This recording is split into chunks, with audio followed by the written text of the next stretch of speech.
மேடராசினியர்களே, உங்களுக்கு இந்த 2024 ஆண்டு ஆரம்ப காலகட்டங்கள் மிக சிறப்பா இருக்கு. குரு பகவான் 2ஆம் இடத்தில் இருக்கார். சனி பகவான் 11ஆம் இடத்துல இருக்காரு. ராகு 12ல, கேது 6ல. இப்படிப்பட்ட கிரக அமைப்புகளால உங்களுக்கு ஓரளவுக்கு நிம்மதி தரக்கூடிய, போட்ட திட்டங்களை நிறைவேற்றக்கூடிய, மன தைரியத்துடன் செயல்படுத்தக்கூடிய சூழல் உருவாகும். தடைகள் விலகுவதற்கான வழிகள் தென்படுது. எனவே தைரியமாக திட்டங்கள் போடுங்க. மனசோர்வுக்கு இடம் கொடுக்காதீங்க. வாக்குறுதிகள் கொடுப்பதோ புதிய திட்டங்கள் போடுவதிலோ அதிக கவனம் தேவை. இந்த மாதிரி சுபபலன்கள் உங்களுக்கு மார்ச் மாதம் வரைக்கும் இருக்கு. மார்ச் மாதம் 29ஆம் தேதி சனி பகவான் அவரது சொந்த வீடான கும்பத்திலிருந்து மீனத்துக்கு நகர்கிறார். குருவின் ஆட்சி வீட்டுக்கு நகர்றார். இது உங்களின் 7.5 சனி பிடிக்கும் காலகட்டம். ஏதோ ஒரு வகையில 30 ஆண்டுகள் பயணத்துல 7.5 சனி பிடியில சிக்கிறீங்க.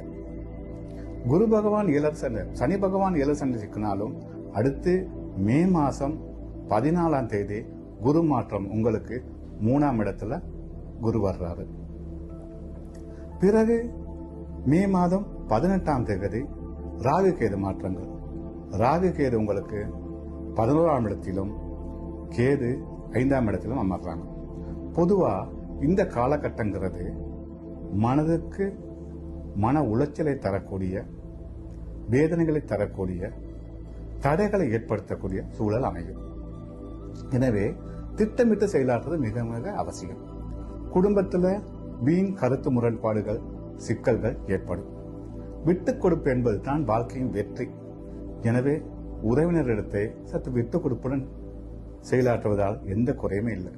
எமது உறவுகள், எமது சொந்தங்கள் எம்மை ஏசினால் என்ன, தூற்றினால் என்ன, எமது வாழ்க்கை எப்பவுமே இணைந்து போகக்கூடிய உறவுகள். இன்பத்திலும் சரி, துன்பத்திலும் சரி எம்மோடு இணையும் உறவுகள். எனவே உறவுகள் இடத்துல வீண் கருத்து முரண்பாடுகளை வளர்த்துக் கொள்ளாதீங்க. அது மட்டும் இல்லாம நட்புகள் இடையே ஆணவம், அதிகாரம், ஏமாற்றம் ஏற்பட வாய்ப்பு உண்டு. நட்புக்கிடையே விட்டுக் கொடுப்பு மிக மிக அவசியம். புதிய முதலீடுகள் போடும்போது ஒரு தடவைக்கு 2 தடவை யோசித்து செயலாற்றுங்க. குடும்பத்துல அடிக்கடி வீண் பிரச்சனைகள் ஏற்படுவதற்கு வாய்ப்புகள் உண்டு. துணை கிரகங்களின் உதவியால நிச்சயமாகவே இந்த தடைகள் எல்லாத்தையும் நீங்க வெல்வீங்க. மனசோர்வும் மனக்கசப்பும் இருந்தாலும் முடிவு, வெற்றி உங்களுக்கு சாதகமா அமையும். அதனால சோர்ந்து போக வேண்டிய தேவையே இல்லை. வெளிநாட்டு பயணத்தை எதிர்பார்த்திருப்பவர்களுக்கு திடீர் வெளிநாட்டு பயணங்கள், புதிய தொழில் வாய்ப்புகள், குடும்பத்தில் இருக்கிற பிரச்சனைகள் மெதுவாக குறைந்து ஓரளவுக்கு மன நிம்மதி தரக்கூடிய ஒரு ஆண்டாகவே இவ்வாண்டு அமைகிறது. எனினும் இவ்வாண்டு உங்களை பொறுத்தவரையில் இறை நம்பிக்கையுடனும் தெளிவான சிந்தனையுடனும் செயலாற்றுவீர்களானால் வெற்றியும் தன்னம்பிக்கையும் நிச்சயம் கிட்டும். நன்றி.